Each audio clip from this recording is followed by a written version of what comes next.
curta o vídeo e se inscreva no canal Audioteca ANCAP. Audioteca apresenta Bastiat versus Proudhon. Sétima carta, por Pierre-José Proudhon.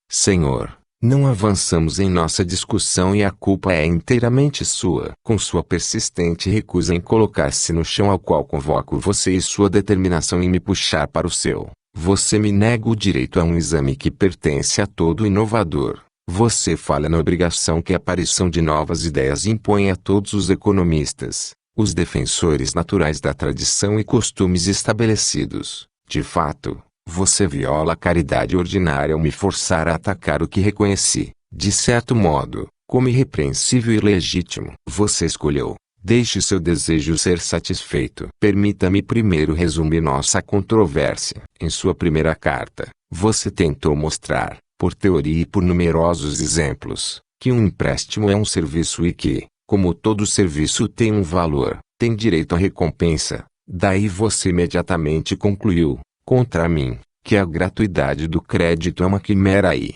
consequentemente, que o socialismo é um protesto tão carente de princípios quanto de motivos. Portanto, pouco importa se você solicitou o privilégio de se expressar em La Voix du Peuple ou se eu lhe ofereci a publicidade de suas colunas. O fato real é que, como cada uma de suas cartas mostra, você não teve outro objetivo em vista além da refutação, por meio indireto, da teoria do crédito gratuito. Então respondi, como era meu dever, sem entrar em um exame de sua teoria de juros, que, se você quisesse combater o socialismo, produtivamente e seriamente, teria que atacá-lo em sua essência e doutrinas, que o socialismo, sem negar absolutamente a legitimidade dos juros quando visto de certa maneira e de uma certa época histórica, afirmava a possibilidade, no atual estado da economia social, de se organizar, pela cooperação dos trabalhadores, um sistema de empréstimos sem recompensa, garantindo assim o crédito e o trabalho para todos. Disse, finalmente, que você deve dar atenção a isso se quiser que a discussão chegue a um fim definitivo. Em sua segunda carta, você recusou peremptoriamente seguir este programa, afirmando que, dado minha confissão de que os juros eram essencialmente nenhum crime nem uma ofensa, era impossível para você admitir que os empréstimos pudessem ser efetuados sem juros, que era inconcebível que alguma coisa pudesse ser verdadeira e falsa ao mesmo tempo, e, em resumo, que até que a maldade dos juros fosse provada para você, você deveria considerar a teoria do crédito gratuito como fora de questão. Tudo isso foi temperado com muitas brincadeiras sobre a lei da contradição, que você não entende, e flanqueado com ilustrações, muito apropriadas, confesso, para a explicação dos juros, mas que não provam absolutamente nada contra a gratuidade. Incidentalmente, indiquei brevemente as causas que, na minha opinião, mudam a moralidade dos juros e apontei os meios de abolir isso. Certamente parecia que, para justificar sua teoria, agora rotulada como roubo e furto, você não poderia mais evitar um exame da nova doutrina que se propunha a abolir os juros. Isso, aventuro-me a dizer, era o que todos os nossos leitores esperavam. Ao hesitar em criticar os juros, dei evidência de meu desejo de harmonia e meu amor pela paz. Era repugnante para mim questionar a honestidade dos capitalistas e lançar suspeitas sobre os proprietários. Especialmente eu queria abreviar uma discussão cansativa e apressar-me a uma conclusão definitiva. Verdadeiro ou falso, disse a você, legítimo ou ilegítimo, moral ou imoral, eu aceito a usura, aprovo-a, até aplaudo-a, eu renunciarei a todos os sonhos do socialismo e me tornarei um cristão, se você me mostrar que o empréstimo de capital, como a circulação de valores, não pode, em nenhum caso, ser gratuito. Esse curso é, como dizem, direto e foi destinado a encurtar muitas discussões que são completamente fúteis em um jornal e, permita-me dizer, muito perigosas neste momento. É possível, sim ou não, abolir os juros sobre o dinheiro, o aluguel de terra e casas, o produto do capital, simplificando a tributação, de um lado, e, de outro, organizando um banco de circulação e crédito em nome e conta do povo. Isso, na minha opinião, É a forma como a questão antes de nós deve ser formulada. O amor à humanidade, a verdade e a harmonia é uma lei para nós dois. O que a nação tem feito desde fevereiro, ou seja, a Revolução de Fevereiro de 1848, o que a Assembleia Constituinte tem feito, o que a legislatura está fazendo hoje, senão buscando meios de melhorar a condição do trabalhador sem alarmar os interesses legítimos e anular o direito dos proprietários. Vamos ver, então, se a gratuidade do crédito pode, talvez, ser um desses meios. Essas foram minhas palavras. Arrisquei-me a acreditar que elas seriam compreendidas. Em vez de responder a elas, como eu esperava, você se refugia atrás de sua velha evasão. Para essa pergunta, minha, provar que a gratuidade do crédito é uma coisa possível, fácil e prática. Não é isso provar que os juros sobre o crédito são, a partir de agora, uma coisa prejudicial e ilegítima. Você responde, invertendo a frase, para provar que os juros foram legítimos, justos, úteis, beneficentes, indestrutíveis. Não é isso provar que a gratuidade do crédito é uma ilusão? Você raciocina exatamente como as linhas de trem fizeram em relação às linhas de ferrovia. Vejo-os, de fato, parafusando suas reivindicações, diante do público, que os abandona por seus concorrentes. Não são instituições úteis, legítimas, beneficentes e indestrutíveis os carros e as mulas. Não lhes prestamos um serviço ao transportar suas pessoas e produtos. Esse serviço não tem um valor. Não deveria ser pago por todo valor. Ao transportar produtos a 25 centavos por tonelada e quilômetro, embora a locomotiva faça o mesmo trabalho, é verdade, por 10 centavos. Somos ladrões? O comércio não é constantemente e universalmente expandido por carros, animais de carga e navegação a vela ou remo. Qual é, então, a importância para nós do vapor, da pressão atmosférica e da eletricidade? Provar a realidade e legitimidade do veículo de 4 rodas, não é isso provar que a invenção das ferrovias é uma quimera? Isto, senhor, é onde seu argumento leva. Sua última carta, assim como as anteriores, do começo ao fim, não quer dizer mais nada. Para preservar para o capital o juro, que eu recuso, você responde, com a pergunta anterior, você opõe a minha ideia nova à sua rotina antiga, você protesta contra as ferrovias e máquinas a vapor. Eu deveria estar triste, por dizer algo que possa feri-lo, mas, realmente, senhor, parece-me que eu estaria justificado, neste momento, em parar aqui e dar as costas a você. Mas eu não farei isso. Desejo dar-lhe satisfação até o fim, mostrando-lhe como, usando suas próprias palavras, a remuneração do capital passa da legitimidade à legitimidade, como a gratuidade do crédito é o resultado final da prática da usura. Essa discussão, em si mesma,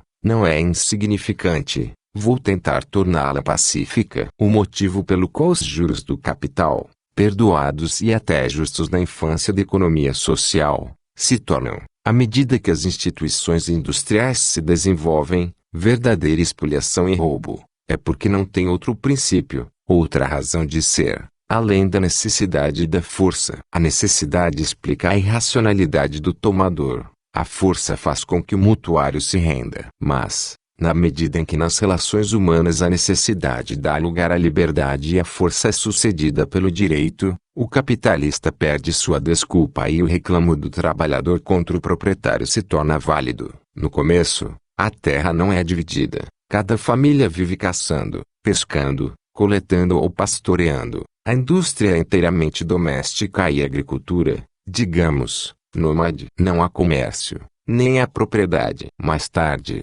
tribos se consolidando, começa a formação de nações, castas aparecem, o filho da guerra e do patriarcado. A propriedade se estabelece aos poucos, mas, por lei heróica, o senhor, embora não cultive sua terra pessoalmente, usa seus escravos para esse fim, como mais tarde o nobre faz com seus servos. O aluguel de fazendas ainda não existe, a renda, que indica essa relação, é desconhecida. Nesse período, o comércio consiste principalmente em troca. Se ouro e prata aparecem nas transações, é mais como mercadoria do que como meio de circulação e unidade de valor. Eles são pesados, não contados, troca, lucro consequente, empréstimo com juros, parceria dormitória. Todas as operações de um comércio bem desenvolvido que são realizadas por meio de dinheiro, são desconhecidas. Esses costumes primitivos são mantidos por muito tempo nas regiões agrícolas. Minha mãe,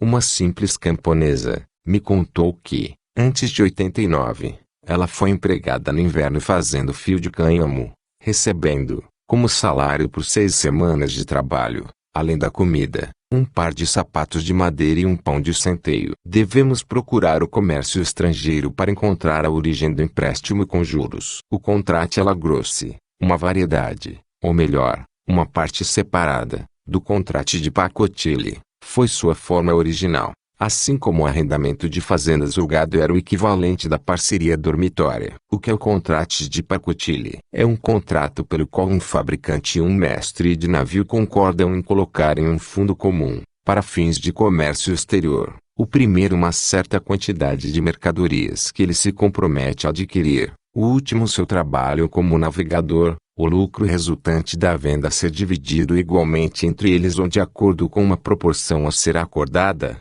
e os riscos e danos a serem cobrados à firma. O lucro antecipado, no entanto grande que seja, é legítimo. Não podemos colocá-lo em questão. O lucro, neste período inicial das relações comerciais, representa apenas a incerteza que prevalece entre as partes trocando suas respectivas mercadorias. É uma vantagem que existe mais na imaginação do que na realidade que não é raramente reivindicada com igual razão por ambas as partes de uma transação. Quantas libras de estanho uma onça de ouro vale? Qual é a relação entre o preço da púrpura tíria e o da pele de raposa? Ninguém sabe, ninguém pode dizer. O fenício que, por um pacote de peles, dá 10 palmos de seu pano, se congratula com sua barganha. Da mesma forma, o caçador do norte, orgulhoso de sua capa vermelha, também se sente. E é assim que ainda os europeus lidam com os selvagens australianos, que estão felizes em dar um porco por uma machadinha, uma galinha por um prego ou um pedaço de vidro. A incomensurabilidade de valores, essa é a fonte original dos lucros comerciais. O ouro e a prata entram no tráfego, primeiro como mercadoria e depois, logo em seguida, por virtude da facilidade com que podem ser trocados, como termos de comparação, como dinheiro. Em ambos os casos, o ouro e a prata geram lucro na troca, em primeiro lugar pelo próprio fato da troca, depois pelo risco incorrido. A seguro aparece aqui como o irmão gêmeo do contrato Alagrosse, a primeira sendo correlativa e idêntica à participação do lucro acordada no segundo. Essa participação no lucro, que expressa a participação do capitalista ou fabricante que investe seus produtos ou seu capital, a mesma coisa, no comércio, recebeu o nome latino de interesse, ou seja, participação, juro. Nesse momento, então, e nas condições que acabei de afirmar, quem poderia rotular o juro como fraudulento? O juro é o jogo de azar. O lucro obtido em operações de azar,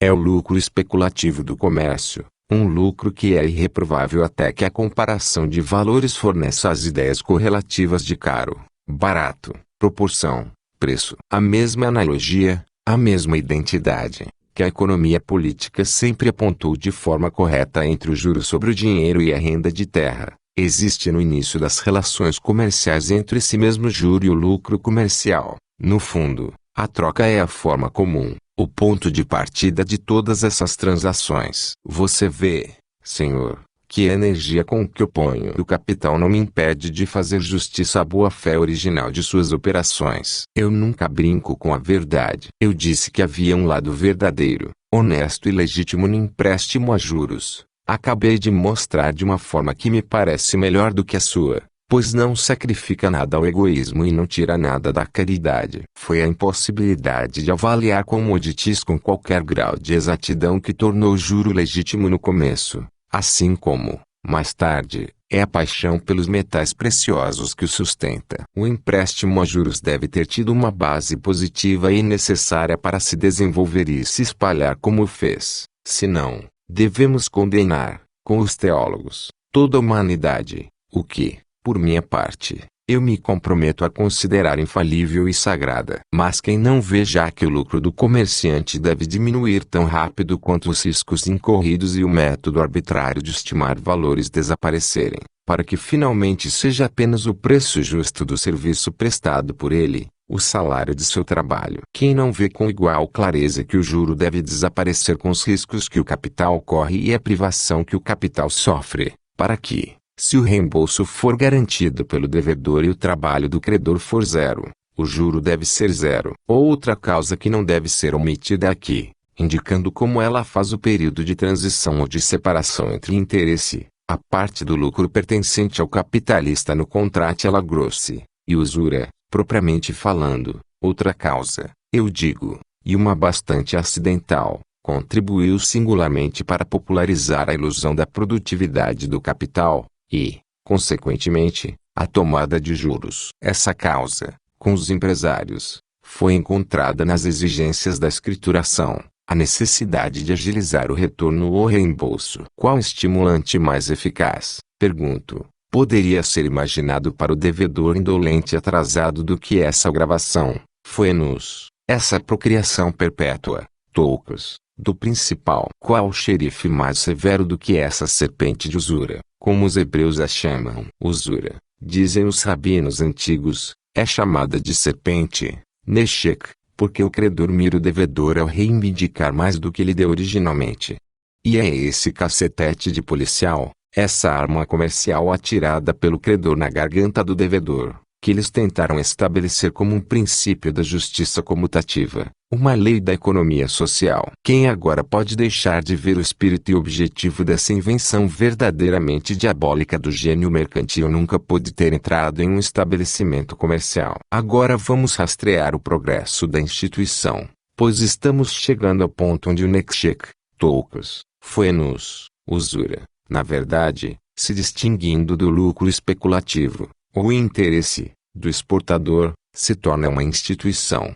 E primeiro vamos ver como a prática se tornou universal. Então tentaremos determinar as causas que devem levar à sua abolição. Acabamos de ver que foi entre as nações marítimas, atuando como corretores intermediários para outras e lidando principalmente com bens caros e metais preciosos, que a especulação mercantil, e com ela a prática de interesse ou contrato alla grossi, surgiu pela primeira vez. Daí a usura em todas as suas formas se espalhou, como uma peste, pelos países agrícolas. A operação de interesse, inquestionável em si mesma, forneceu um precedente justificativo, o método do foi-nos, a gravação gradual do capital, que poderia ser chamado de método de coerção e segurança, forneceu os meios, a vantagem obtida pelo ouro e prata sobre outras mercadorias, o privilégio, concedido por consenso universal, de representar a riqueza e servir como uma medida de valor para todos os outros produtos, forneceu a oportunidade. Quando o ouro se tornou o rei da troca,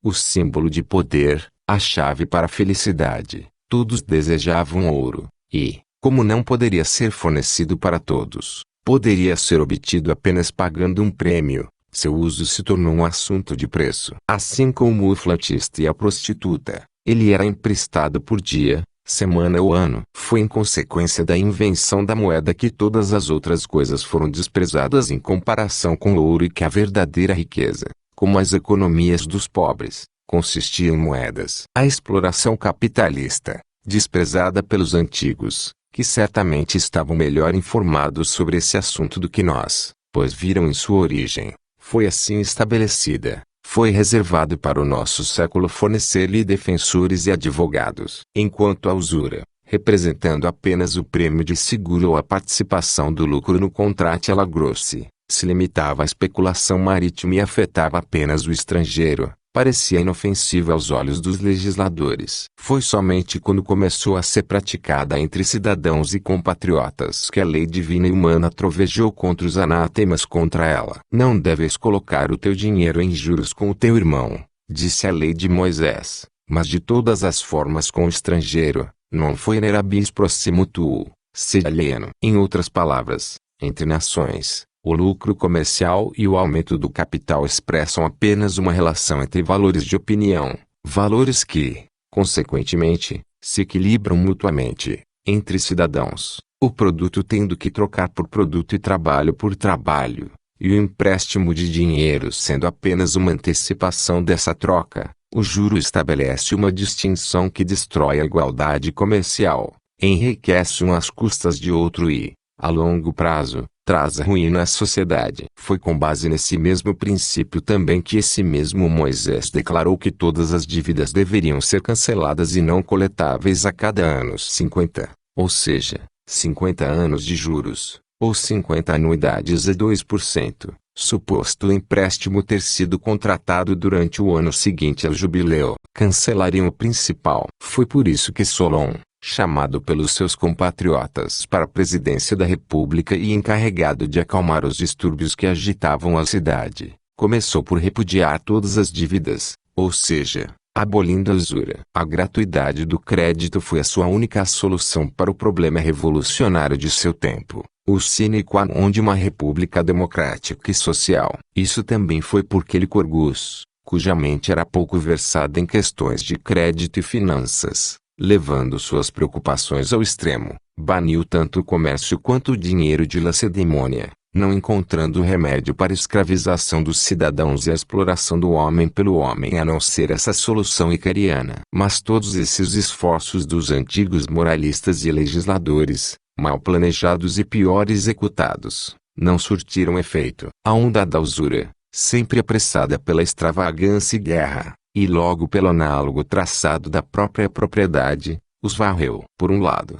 a hostilidade mútua das nações, preservando os perigos da circulação, forneceu continuamente novos pretextos para a usura. Por outro, o egoísmo das classes dominantes sufocou os princípios da organização da igualdade. Em Tiro, Cartago, Atenas, Roma, em todos os lugares, na antiguidade e nos tempos modernos, foram os livres, os patrícios e os burgueses que levaram a usura sob sua proteção e, por meio do capital, exploraram os plebeus e os libertos. Então, o cristianismo apareceu e, após 4 séculos de guerra, começou a abolição da escravidão. A esta era deve ser creditada a grande generalização do empréstimo a juros na forma do aluguel de fazendas e aluguéis. Eu disse antes que, na antiguidade, o proprietário terreno, quando nem ele nem sua família cultivavam a terra, como era o caso entre os romanos nos primeiros dias da República, cultivavam-na através de seus escravos, tal era a prática geral das famílias patrícias. Então,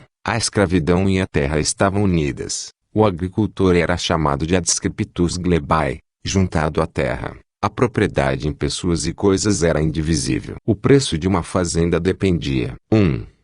De sua área e da qualidade do solo, 2. Da quantidade de animais e 3. Do número de escravos. Quando a emancipação do escravo foi proclamada, o proprietário perdeu o homem e manteve a terra. Assim como hoje, ao libertar os negros, deixamos o mestre sua propriedade em terra e animais. No entanto, do ponto de vista do direito antigo, assim como do direito natural e cristão, o homem, nascido para trabalhar, não pode dispensar os instrumentos do trabalho. O princípio da emancipação envolveu uma lei agrária que garante a ele e o protege no seu uso. Caso contrário, essa suposta emancipação era apenas um ato de crueldade odiosa, uma fraude infame. E se, como disse Moisés, o juro, ou o rendimento anual do capital, reembolsava o capital, não poderia ser dito que a servidão reembolsava a propriedade. Os teólogos e legisladores da época não compreenderam isso e, por uma contradição irreconciliável, que ainda existe, continuaram a condenar a usura,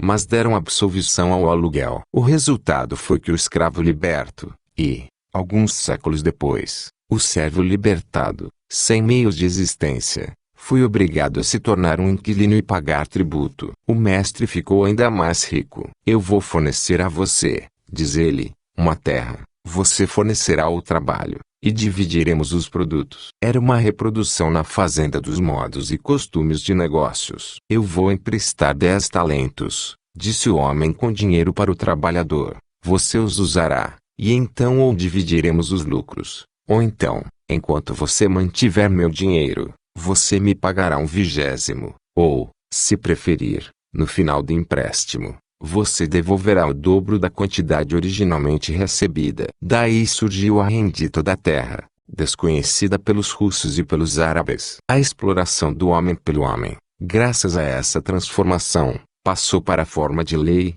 usura, condenada na forma de empréstimo com juros, tolerada no contrato alla-grosse, foi exaltada na forma de aluguel da fazenda. A partir daquele momento, o progresso comercial e industrial serviu para torná-lo cada vez mais comum. Isso era necessário para mostrar todas as variedades de escravidão e roubo e estabelecer a verdadeira lei da liberdade humana. Uma vez envolvida nesta prática de interesse, tão estranhamente entendida, tão incorretamente aplicada, a sociedade começou a girar no círculo de suas misérias. Foi então que a desigualdade de condições pareceu uma lei da civilização e uma necessidade de nossa natureza. No entanto, dois caminhos pareciam estar abertos para os trabalhadores se libertarem de exploração pelo capitalista. Um era, como dissemos acima, o equilíbrio gradual dos valores e, consequentemente, uma diminuição no preço do capital. O outro era a reciprocidade do juro. Mas é evidente que a renda do capital,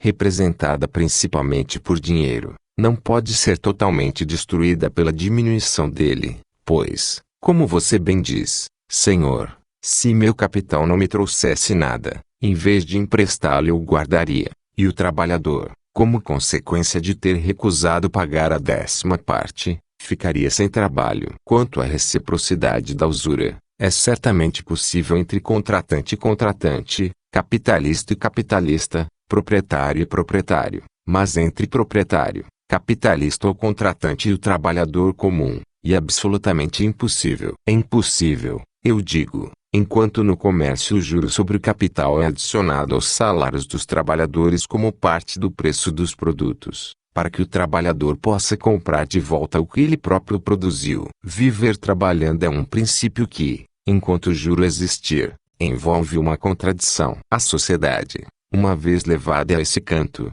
a absurdidade da teoria capitalista é mostrada pelas absurdidades de suas consequências. A iniquidade inerente do juro resulta de seus efeitos homicidas, e enquanto a propriedade começa e termina na rendita e na usura, sua afinidade com o roubo será estabelecida. Ela pode existir em outras condições? Por minha parte, eu digo que não, mas essa é uma investigação totalmente estranha à questão agora em discussão e eu não vou entrar nela. Veja agora a situação tanto do capitalista quanto do trabalhador, resultante da invenção do dinheiro, o poder da espécie e a similaridade estabelecida entre o empréstimo de dinheiro e o aluguel de terras e casas. O primeiro, pois é necessário justificá-lo, até mesmo em sua opinião, controlado pelo preconceito a favor do dinheiro, não pode despojar-se gratuitamente de seu capital a favor do trabalhador. Não é que essa desposição seja um sacrifício, pois, em suas mãos, o capital é improdutivo, não é que ele corra o risco de perda, pois, tomando uma hipoteca como garantia, ele tem a certeza do reembolso. Não é que esse empréstimo lhe custe o menor esforço, a não ser que você considere como tal contar o dinheiro e verificar a garantia, mas porque, ao desfazer-se por um tempo tão curto quanto for de seu dinheiro, deste dinheiro que, por sua prerrogativa, é, como foi tão justamente dito, poder, o capitalista diminui sua força e sua segurança. Seria diferente se o ouro e a prata fossem apenas mercadorias ordinárias. Se a posse de moedas fosse vista como não mais desejável do que a posse de trigo, vinho, óleo ou couro, se a simples habilidade de trabalhar desse ao homem a mesma segurança que a posse de dinheiro. Enquanto esse monopólio de circulação e troca existir, a usura é necessária para o capitalista. Seus motivos, à luz da justiça, não são repreensíveis. Quando seu dinheiro sai de sua própria caverna, sua segurança vai junto. Agora, esta necessidade, que é imposta ao capitalista por um preconceito involuntário e amplo, é, no que diz respeito ao trabalhador, a mais vergonhosa das roubadas, bem como a mais odiosa das tiranias, a tirania da força. Quais são, de fato, as consequências teóricas e práticas para a classe trabalhadora, para esta parte vital, produtiva e moral da sociedade, do empréstimo com juros e seu contraponto, o aluguel de fazenda? Hoje me limito a enumerar algumas delas, as quais chamo sua atenção, e que posteriormente, se lhe agradar, serão assunto de nossa discussão. E primeiro, é o princípio do juro, ou do produto líquido, que permite a uma pessoa viver real e legitimamente sem trabalhar. Essa é a conclusão de sua penúltima carta, e tal, na verdade, é a condição a que todos aspiram hoje. Mais uma vez, se o princípio do produto líquido é verdadeiro para o indivíduo, ele também deve ser verdadeiro para a nação. Por exemplo, o capital da França, tanto real quanto pessoal, sendo avaliado em 132 bilhões, que rende, a 5%, uma renda anual de 6.600 milhões. Pelo menos metade da nação francesa poderia, se quisesse, viver sem trabalhar. Na Inglaterra, onde o montante de capital acumulado é muito maior do que na França e a população muito menor, toda a nação, da rainha Victoria até o último acompanhante do filho de Liverpool, poderia viver do produto de seu capital, passeando com bastão na mão ou gemendo em reuniões públicas. O que leva a esta conclusão, evidentemente absurda, de que, graças a seu capital, uma nação tem mais renda do que seu trabalho pode produzir. Mais uma vez, o montante total de salários pagos anualmente na França sendo de cerca de 6.000 milhões, e o montante total de renda gerado pelo capital também sendo de 6.000 milhões, fazendo com que o valor de mercado do produto anual da nação seja de 12.000 milhões. Os produtores, que também são consumidores, podem e devem pagar, com os 6.000 milhões de salários lhes permitidos, os 12.000 milhões que o comércio exige deles como preço de suas mercadorias, e sem os quais os capitalistas se encontrariam sem renda. Mais uma vez, o juro sendo perpétuo em sua natureza e nunca sendo considerado, como Moisés desejava, como o reembolso do capital original, e ainda, sendo possível colocar a renda de cada ano a juros, a fim de formar um novo empréstimo e, consequentemente, gerar uma nova renda.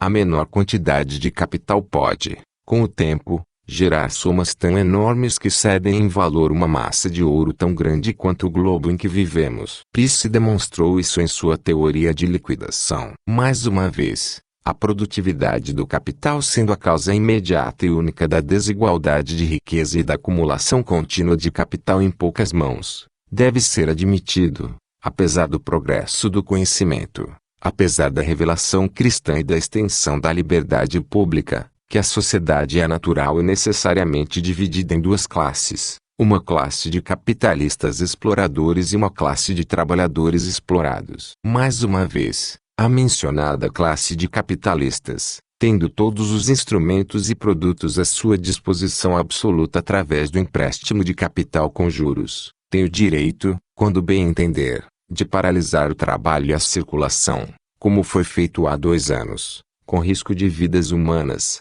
de mudar o curso natural das coisas, como é o caso nos estados papais, onde a terra arável tem sido usada, desde tempos imemoriais, para a conveniência dos proprietários, como pastagem comum, e onde as pessoas vivem da caridade e curiosidade de estrangeiros, de dizer a um grupo de cidadãos: há muitos de vocês na terra, no banquete da vida não há lugar para vocês, como fez a condessa de Strafford, quando expulsou de sua propriedade 17.000 camponeses de uma só vez, e como o governo francês fez no ano passado, quando transportou para a Argélia 4.000 famílias de bocas inúteis. Agora, pergunto-lhe a seguinte questão: se a parcialidade pelo ouro e a fatalidade da instituição do dinheiro excusa e justifica o capitalista, não estabelece também para o trabalhador este sistema de força brutal, só distinguível da escravidão antiga pela sua hipocrisia mais sutil e mais vil? Força, senhor, essa é a primeira e última palavra de uma sociedade organizada sobre o princípio do juro, e que, durante 3.000 anos, lutou contra o juro. Você estabelece isso a si mesmo, sem reservas ou escrúpulos, quando admite, comigo, que o capitalista não se priva, e com J.B. Say, que sua função é não fazer nada, e quando coloca na boca dele este linguajar insolente, que toda consciência humana condena.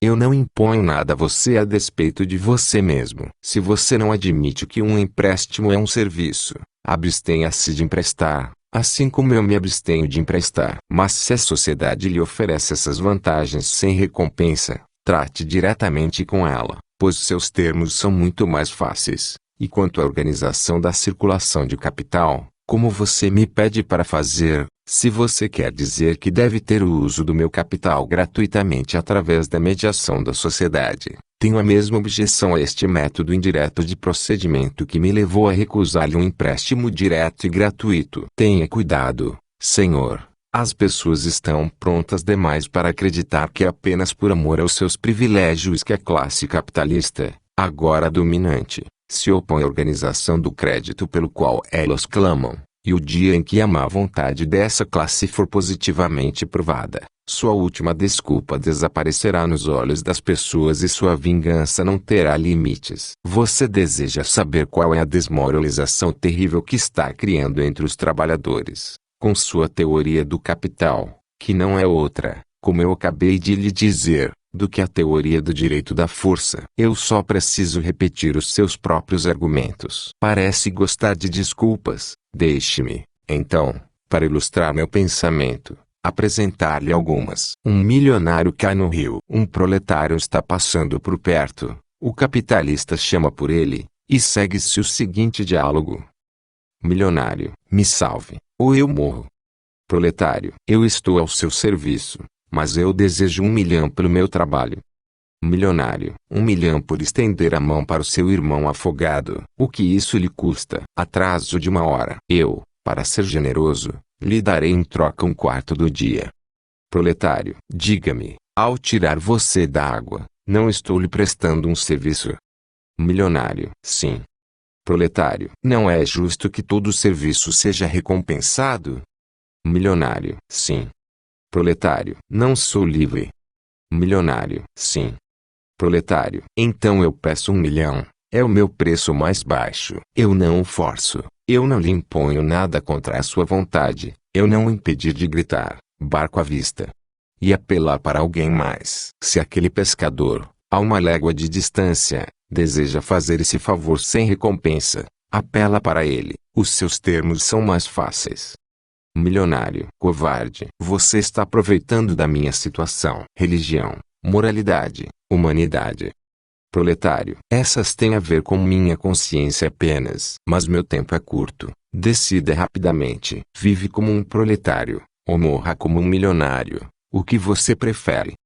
Sem dúvida, senhor, você me dirá que religião, moral e humanidade, que nos ordenam ajudar o próximo em dificuldade, não tem nada em comum com o interesse. Eu concordo com você nesse ponto, e é exatamente por isso que condeno o interesse. Mas qual será sua resposta à seguinte ilustração? Um missionário inglês, a caminho de converter os paganos, é naufragado no caminho e aproxima-se da ilha em uma canoa, com sua esposa e 4 filhos. Robinson, dono da ilha pelo direito de primeira ocupação, pelo direito de conquista, pelo direito de trabalho, apontando sua espingarda para a família náufraga, impede que o missionário invada sua propriedade. Mas como Robinson é humano e tem uma alma cristã, ele gentilmente direciona esta família infeliz para uma rocha vizinha, sozinha no meio da água, onde podem secar e descansar, sem perturbação pelo oceano. Com a rocha sendo estéril, o missionário náufrago implora a Robinson que lhe empreste sua pá e uma pequena sacola de sementes. Eu concordo, diz Robinson, mas com uma condição, ou seja, que você me dê 99 celeiros de trigo a cada 100 que você colher. Missionário, isso é escandaloso. Eu lhe devolverei o que você me emprestar, e farei o mesmo por você em outro momento. Robinson, há 1 grão de trigo em sua rocha. Missionário, não. Robinson, ao fornecer-lhe os meios para cultivar sua ilha e viver pelo seu trabalho, estou lhe prestando um serviço. Missionário, sim. Robinson, cada serviço tem direito a uma recompensa. Missionário, sim.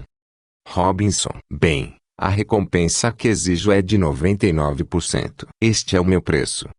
Missionário, vamos fazer um acordo.